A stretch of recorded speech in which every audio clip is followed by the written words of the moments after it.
Сәлем достар, қалдарыңыз қалай? Каналға қош келдіңіздер. Бүгін біз терідегі коллагенді ынталандыратын қартаюға қарсы маска жасаймыз. Ол үшін бізге бір ас қасық қырмызы керек. Ыдысқа бір ас қасық қырмызы саласыз. Үстіне 150 мг ыстық қайнаған су құясыз. Бетін жауып 20 минутқа тұндырасыз. Бізге 50 грамм зімбір тамыры керек. Зімбірді сыртқа қабығын тазалап, үкіштен өткіземіз. Зімбір терінің қартаюына қарсы тұратын антиоксиданттарға бай. Зімбір тамыры терінің терең қабаттарына тез және тиімді әсер етеді.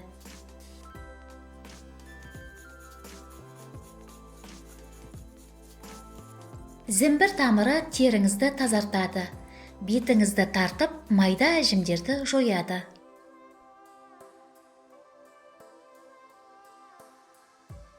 Үкіштен өткізілген зімбірді дәке арқылы сығып, шырнын аламыз.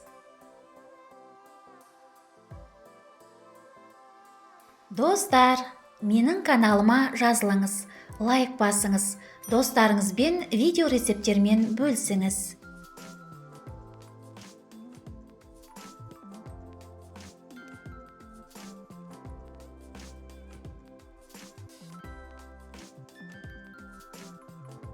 Қырмызы тұнбасын сүзгіден өткізіп, зімбір шырынына қосып араластырасыз.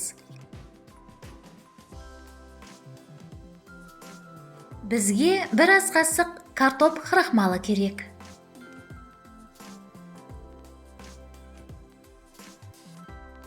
Маска тұнбасына бір ас қасық картоп крахмалын қосасыз, араластырасыз. Картоп крахмалы теріні қатайтады, әжімдерді тегістейді, теріні ағартады және терідегі артық майдан арылтады. Маска тұнбасын ыдысқа құйып, баяу отқа қоямыз.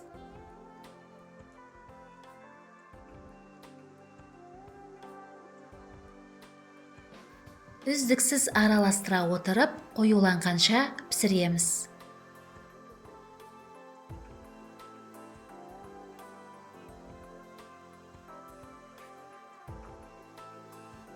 Маска негізін аздап суытып, ыдысқа құйып аламыз.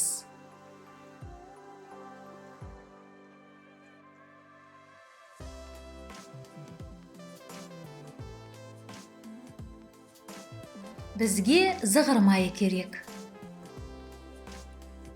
Бір шай қасық зығыр майын қосып, барлық ингредиенттерді жақсылап араластырамыз. Зығыр майы теріні ылғалдандырады және нәрлендіреді. Масканы аптасына 3 рет қолыңызға, бетіңізге, мойныңызға және декольте терісіне жағып 30 минутқа қалдырыңыз. Содан кейін жылы сумен жуыңыз. Қырмызы сығындысымен жасалған маска негізі тітіркенген теріні тыныштандырады және сергітеді. Тері құрылымын терең нәрлендіреді, жұмсартады және тегістейді, майда әжімдерді кетіреді.